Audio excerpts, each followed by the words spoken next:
Aku tidak pernah menyangka bahwa satu malam yang seharusnya biasa saja, justru akan menjadi malam yang paling sulit kulupakan seumur hidupku. Hujan turun begitu deras malam itu. Jalanan gelap, listrik sempat padam, dan aku terjebak di rumah sahabatku sendiri. Tidak ada yang terasa aneh, sampai aku terbangun di tengah malam dalam keadaan setengah sadar dengan perasaan hangat yang asing. Aku membuka mata perlahan, dan saat itulah jantungku seperti berhenti berdetak. Di sampingku bukan temanku, melainkan ibunya. Kami berada di satu tempat yang sama, satu selimut, satu ruang yang terlalu dekat untuk dianggap kebetulan. Aku ingin menganggap itu hanya salah paham. Betapa kagetnya aku sebagai pemuda yang tidak pernah tidur dengan seorang wanita. Tiba-tiba di sampingku seorang wanita yang sudah kuanggap ibu, tepat berada di sampingku dan memelukku dari belakang. Bukan hanya memeluk, tapi ibu temanku dengan sengaja memegang rudalku sampai pagi. Aku ingin percaya semuanya akan kembali normal saat pagi datang. Tapi kenyataannya, pagi itu justru menjadi awal dari sesuatu yang tidak pernah bisa kembali seperti semula. Dan sejak saat itu, aku belajar satu hal. Tidak semua kejadian bisa kita jelaskan. Dan tidak semua kesalahan bisa kita perbaiki. Namaku Reza. Sejak SMA, aku punya satu sahabat yang sudah seperti saudara sendiri, Fajar. Kami tumbuh bersama, melewati masa remaja yang penuh cerita.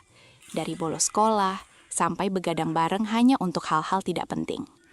Hubungan kami begitu dekat, sampai-sampai orang-orang sering bilang kami seperti keluarga. Dan mungkin memang benar, karena keluarganya juga sudah menganggapku seperti bagian dari mereka.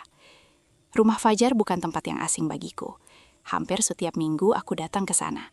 Kadang hanya sekadar nongkrong, kadang juga untuk belajar atau mengerjakan tugas bersama. Ibunya, Bu Rina, adalah sosok yang sangat hangat. Beliau selalu menyambutku dengan senyum yang tulus, menanyakan kabarku, bahkan sering memasakkan makanan favoritku tanpa diminta. Ada rasa nyaman yang sulit dijelaskan setiap kali aku berada di rumah itu.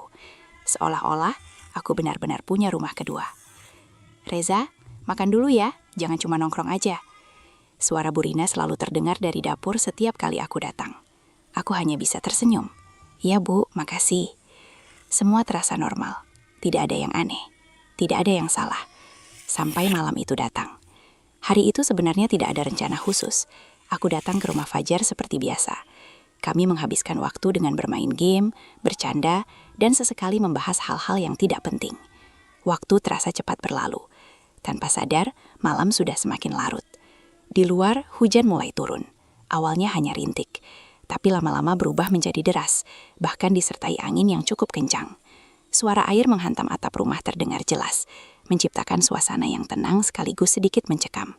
Aku melihat jam, hampir pukul 11 malam. Kayaknya gue balik sekarang aja deh, kataku sambil berdiri. Fajar langsung menggeleng. Gila loh, hujan gitu. Nginap aja sini. Aku ragu sejenak. Memang bukan pertama kalinya aku menginap di rumahnya. Tapi entah kenapa malam itu terasa berbeda. Mungkin karena suasananya. Atau mungkin hanya perasaanku saja. Gak enak Ajar. Apaan gak enak? Udah biasa juga kali. Nyokap juga pasti gak masalah. Belum sempat aku menjawab. Suara Bu Rina terdengar dari dapur. Reza, nginap aja ya. Hujannya deras banget itu. Aku menoleh. Beliau berdiri di ambang pintu, tersenyum seperti biasa. Dan tanpa alasan yang jelas, aku akhirnya mengangguk. Iya Bu, makasih. Malam itu berjalan seperti biasa. Kami masih sempat ngobrol sebentar, lalu Fajar masuk ke kamarnya lebih dulu, karena terlihat sudah mengantuk. Aku memilih tetap di ruang tengah, seperti kebiasaanku kalau menginap. Sebuah sofa panjang menjadi tempat tidur dadakan. Lampu utama dimatikan. Hanya tersisa cahaya redup dari lampu kecil di sudut ruangan. Suasana menjadi sunyi. Hanya suara hujan yang terdengar dari luar. Aku merebahkan tubuh. Menarik napas panjang. Entah kenapa, ada perasaan aneh yang sulit dijelaskan. Bukan takut. bukan juga gelisah. Hanya berbeda. Aku mencoba mengabaikannya, memejamkan mata perlahan, dan membiarkan rasa lelah mengambil alih kesadaranku. Aku tidak tahu berapa lama aku tertidur. Yang jelas, ketika aku terbangun nanti, semua yang selama ini kuanggap biasa akan berubah selamanya. Dan malam itu akan menjadi awal dari sesuatu yang tidak pernah ingin kuingat, tapi juga tidak bisa kulupakan. Aku terbangun, bukan karena suara keras, bukan juga karena mimpi buruk, tapi karena sesuatu yang terasa tidak biasa. Hangat, terlalu hangat, seolah ada seseorang yang berada sangat dekat denganku. Aku masih setengah sadar, mataku terasa berat saat perlahan kubuka. Pandanganku buram, hanya menangkap bayangan gelap di sekelilingku. Ini bukan ruang tengah. Aku langsung tersentak dalam hati.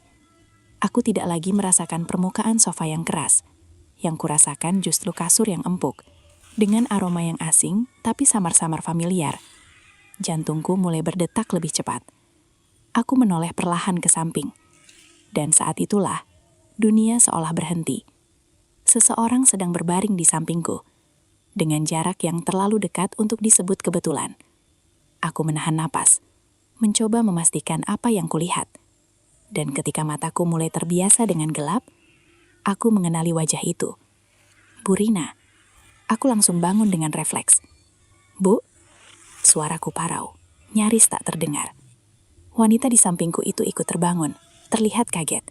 Ia mengangkat tubuhnya sedikit, matanya mencari-cari dalam kegelapan. Reza? Suaranya pelan, penuh kebingungan. Kami saling menatap. Dalam diam, dalam keterkejutan yang sama. Aku mundur cepat dari tempat tidur itu, hampir tersandung kakiku sendiri. Ini gimana bisa? Kata-kataku berantakan.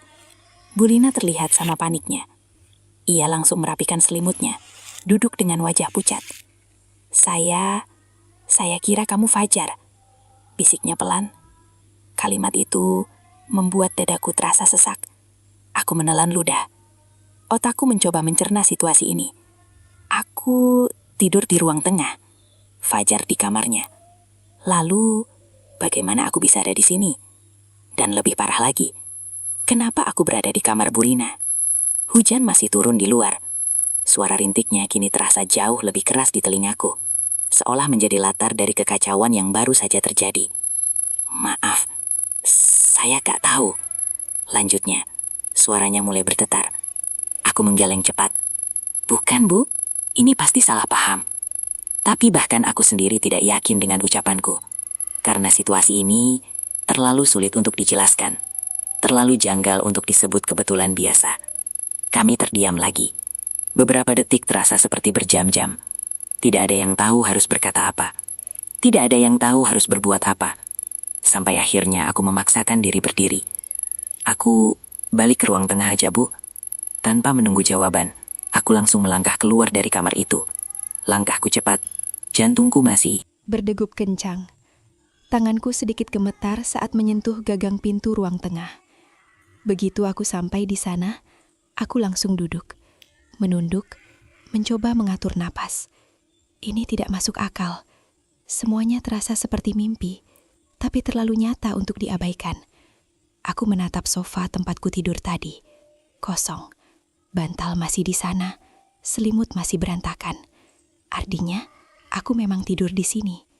Lalu, siapa yang memindahkanku? Atau, apakah aku sendiri yang berjalan tanpa sadar? Pikiranku semakin kacau. Aku menyandarkan tubuh, menatap langit-langit. Dan untuk pertama kalinya malam itu, aku merasa takut. Bukan karena apa yang terjadi, tapi karena aku tahu, apapun penyebabnya, mulai sekarang, semuanya tidak akan pernah sama lagi. Pagi itu datang terlalu cepat. Aku bahkan tidak yakin apakah aku benar-benar sempat tidur lagi setelah kejadian semalam. Yang jelas, saat suara pintu kamar terbuka dan langkah kaki terdengar di ruang tengah, jantungku langsung berdegup lebih cepat. Fajar muncul dengan wajah mengantuk, menguap lebar tanpa menyadari apapun yang telah terjadi beberapa jam sebelumnya. "Pagi, Za, tidur nyenyak?" tanyanya santai. Aku terdiam sepersekian detik. Pertanyaan sederhana itu terasa seperti ujian. Iya, lumayan, jawabku singkat, berusaha terdengar biasa. Padahal dalam kepalaku semuanya kacau. Fajar duduk di sampingku, mengambil remote TV, lalu menyalakan televisi seperti rutinitas pagi yang biasa. Tidak ada kecurigaan, tidak ada perubahan. Dan justru itu yang membuatku semakin tertekan. Karena hanya aku dan ibunya yang tahu. Atau lebih tepatnya, yang merasakan. Tak lama kemudian, Bu Rina keluar dari dapur membawa 2 gelas teh hangat.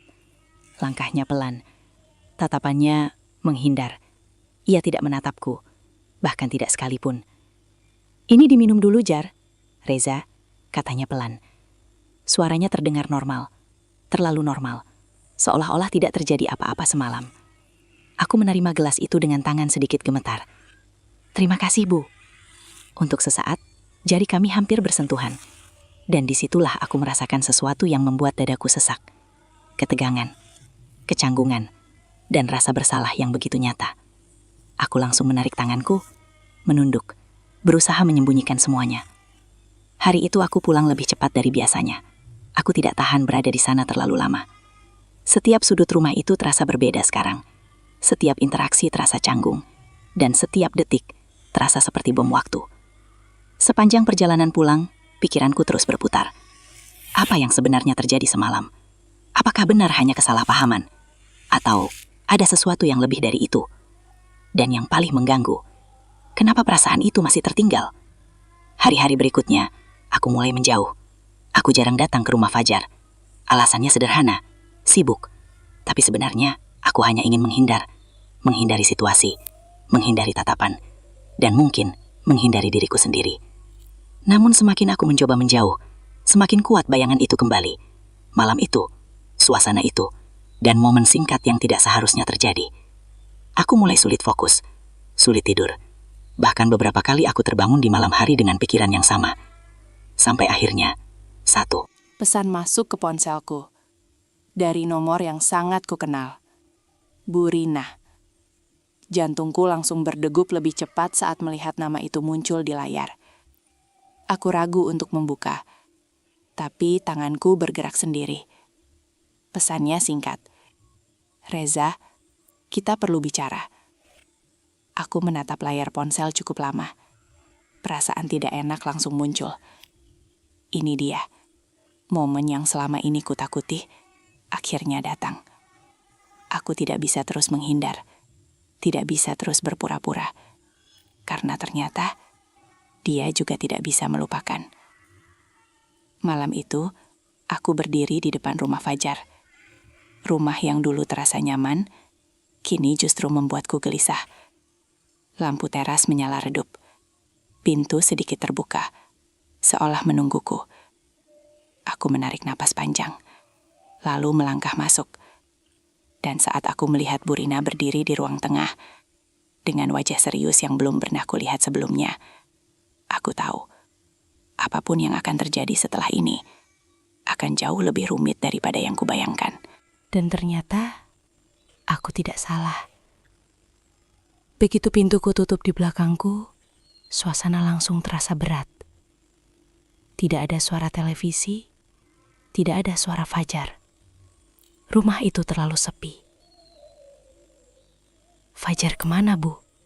Tanya aku pelan. Dia belum pulang, jawabnya singkat. Jantungku langsung berdetak lebih cepat. Artinya, hanya kami berdua di rumah ini. Aku berdiri kaku di ruang tengah, sementara Bu Rina masih berdiri beberapa langkah dariku. Wajahnya terlihat berbeda malam ini. Bukan hanya canggung, tapi juga lelah. Seolah ia sudah memikirkan ini berhari-hari. Kita nggak bisa terus kayak gini, Reza, katanya akhirnya. Kalimat itu seperti membuka semua yang selama ini kami tahan. Aku mengangguk pelan. Iya, Bu. Setiap hari saya kepikiran. Lanjutnya, suaranya mulai bergetar. Saya merasa bersalah. Bukan cuma ke Fajar, tapi juga ke diri saya sendiri. Aku menunduk. Perasaan yang sama juga ada dalam diriku. Semalam itu, kita nggak tahu gimana bisa terjadi.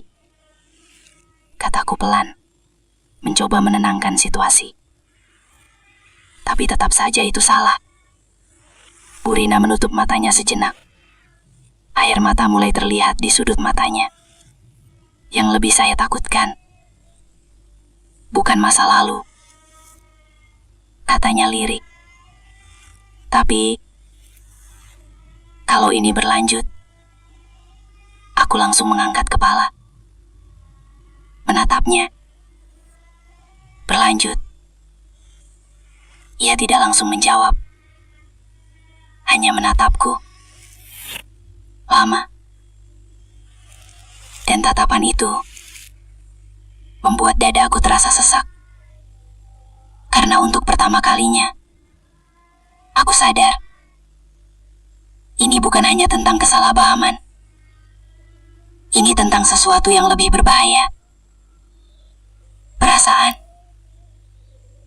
Aku mundur satu langkah. Bu, kita nggak boleh sampai ke situ. Kataku cepat. Mencoba menahan semuanya. Ia tersenyum pahit. Saya juga tahu.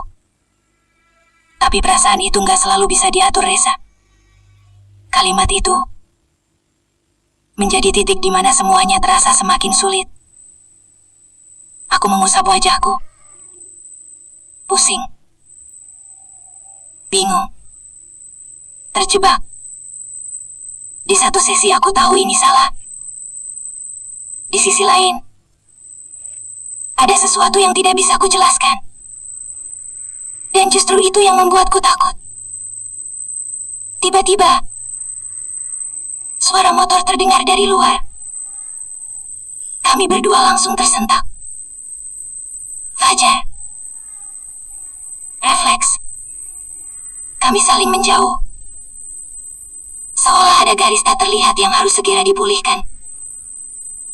Pintu depan terbuka. Bu. Kue pulang. Suara Fajar terdengar dari luar. Jantungku seperti berhenti. Bu Rina langsung mengusap air matanya dengan cepat. Berusaha terlihat normal. Aku berdiri kaku. Berusaha mengatur napas. Hingga kaki Fajar semakin mendekat. Dan dalam beberapa detik, ia sudah berdiri di depan kami. Loh,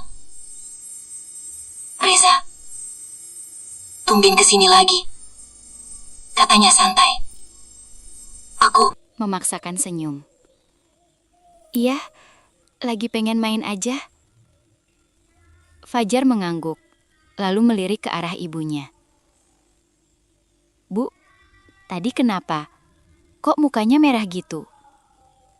Aku langsung menegang. Bu Rina terdiam sepersekian detik. Detik yang terasa sangat lama. Oh, ini tadi habis motong bawang di dapur. Jawabnya cepat. Fajar tertawa kecil. Ya elah, kirain kenapa? Aku menghela napas dalam hati. Hampir saja. Hampir semuanya terbongkar. Malam itu aku pulang dengan langkah berat. Percakapan tadi masih terngiang di kepalaku. Tentang rasa bersalah. Tentang perasaan. Dan tentang sesuatu yang mulai keluar dari batas. Aku berhenti di tengah jalan, menatap kosong ke depan. Dan untuk pertama kalinya, aku sadar satu hal yang tidak bisa kuhindari lagi. Aku tidak bisa terus berada di situasi ini. Aku harus memilih. Menjauh dan kehilangan semuanya, atau tetap tinggal dan menghancurkan segalanya. Dan dari dua pilihan itu, tidak ada satupun yang terasa benar. Dan justru karena itulah, aku tahu aku tidak bisa terus menunda. Malam itu aku tidak langsung pulang. Aku hanya berjalan tanpa arah, menyusuri jalanan yang mulai sepi, ditemani lampu-lampu jalan yang redup. Kepalaku penuh, dadaku sesak, dan setiap langkah terasa semakin berat. Aku harus memilih. Bukan untuk diriku sendiri saja, tapi untuk semua orang yang terlibat. Fajar, Burina, dan hubungan yang selama ini kami jaga. Aku berhenti di satu titik, menatap kosong ke depan, lalu menarik nafas panjang. Keputusan itu akhirnya muncul. Pelan, tapi pasti. Aku memilih. Pergi. Keesokan harinya aku tidak datang ke rumah Fajar. Tidak juga menghubunginya. Aku butuh jarak. Aku butuh ruang untuk benar-benar mengakhiri semuanya, sebelum semuanya benar-benar hancur. Namun siang itu ponselku bergetar. Nama Fajar muncul di layar. Aku ragu sejenak, tapi akhirnya mengangkatnya. "Zah, lo kenapa sih? Kok hilang-hilangan?" Suaranya terdengar bingung. Aku menutup mata, berusaha menahan semuanya. "Gue lagi banyak urusan, Jar," jawabku pelan. "Urusan apaan? Gak biasanya lo kayak gini." Aku terdiam. Kalimat sederhana itu terasa seperti pukulan. Karena memang ini bukan aku yang biasanya. "Tunggu bentar, gue ke tempat lo sekarang," lanjut Fajar. "Jangan," kataku spontan. Suasana langsung hening. Fajar jelas kaget dengan reaksiku. "Kenapa, Zah?" Aku menggigit bibir, mencari alasan. Alasan yang masuk akal tanpa membuka semuanya. "Gue lagi pengen sendiri dulu," kataku akhirnya. Beberapa detik, tidak ada jawaban. Sampai akhirnya Fajar menghela nafas. "Ya udah, tapi jangan lama-lama ngilang gitulah." Iya. Telepon pun terputus. Dan disitulah rasa bersalahku semakin dalam. Sore harinya, pesan lain masuk. Dari Burina. "Reza, ini tidak bisa dibiarkan seperti ini." Aku menatap layar cukup lama, lalu akhirnya membalas. "Saya tahu, Bu." Justru itu, saya mau menjauh. Tidak lama, balasan datang. "Kalau kamu pergi, semuanya akan terasa lebih berat." Aku menghela nafas. Tanganku mengetik perlahan. Kalau saya tetap tinggal, semuanya akan hancur. Tidak ada balasan setelah itu. Dan entah kenapa, justru itu yang membuat hatiku semakin perih. Hari-hari berikutnya terasa kosong. Aku benar-benar menjauh. Dari Fajar, dari rumah itu, dari semua yang dulu terasa nyaman. Aku mulai fokus pada hidupku sendiri. Mencari kesibukan, menghindari kenangan. Tapi tetap saja, ada sesuatu yang tertinggal. Sesuatu yang tidak bisa sepenuhnya hilang. Sampai suatu hari, aku melihat Fajar dari kejauhan. Ia bersama ibunya. Mereka terlihat seperti biasa, berjalan berdampingan, tertawa kecil. Dan di momen itu, aku merasa lega. Setidaknya, aku tidak merusak semuanya. Setidaknya, mereka masih utuh. Aku tersenyum kecil. Meski di dalam hati, ada bagian yang harus aku relakan. Dan mungkin akan selalu ada. Tapi tidak apa-apa. Karena kali ini, aku tahu aku tidak memilih yang mudah. Aku memilih yang benar. Meski itu bukan pilihan yang paling membahagiakan. Hari-hari terus berjalan. Waktu tidak pernah berhenti. Bahkan untuk luka yang belum sepenuhnya sembuh. Aku mulai terbiasa dengan rutinitas baru. Tanpa pesan dari Fajar. Tanpa tawa di ruang tengah rumah itu. Tanpa sapaan hangat yang dulu selalu menyambutku. Semuanya terasa sepi. Tapi juga tenang. Untuk pertama kalinya setelah sekian lama, aku tidak lagi dihantui rasa takut akan sesuatu yang bisa terbongkar kapan saja. Tidak ada lagi jantung berdebar setiap kali ponsel berbunyi. Tidak ada lagi kegelisahan setiap malam. Yang tersisa hanya kenangan dan pelajaran. Beberapa bulan kemudian, aku tanpa sengaja bertemu Fajar di sebuah minimarket. Kami sama-sama terkejut. Beberapa detik kami hanya saling menatap. Canggung, tapi juga rindu. Reza, ucapnya pelan. Jar, tidak ada pelukan. Tidak ada tawa seperti dulu. Hanya dua orang yang pernah sangat dekat, tapi kini berdiri dengan jarak yang tak terlihat. Loh, kemana aja? Tanyanya. Aku tersenyum kecil. Lagi fokus sama hidup gue aja. Ia mengangguk. Seolah mencoba memahami, meski tidak benar-benar tahu alasannya. Nyokap sering nanyain lo, katanya tiba-tiba. Jantungku berdegup pelan. Aku menunduk. Titip salam buat beliau. Jawabku singkat. Fajar tersenyum. Harusnya lo yang nyampein sendiri. Aku hanya diam. Karena aku tahu ada batas yang tidak boleh kulewati lagi. Setelah pertemuan itu, aku berjalan keluar dari minimarket dengan langkah pelan. Angin sore menyapa wajahku. Dan entah kenapa, aku merasa sudah benar-benar selesai. Bukan karena semuanya hilang, tapi karena aku sudah menerima. Aku tidak pernah kembali ke rumah itu. Bukan karena benci, bukan karena takut, tapi karena aku tahu beberapa tempat hanya bisa kita kenang tanpa harus kita datangi lagi. Malam itu, aku duduk sendirian, menatap langit yang gelap. Dan untuk pertama kalinya, aku tersenyum tanpa beban. Aku memang kehilangan sesuatu. Sahabat, kedekatan, dan mungkin perasaan yang tidak seharusnya ada. Tapi aku juga menyelamatkan sesuatu yang jauh lebih berharga. Kepercayaan, dan harga diriku sendiri.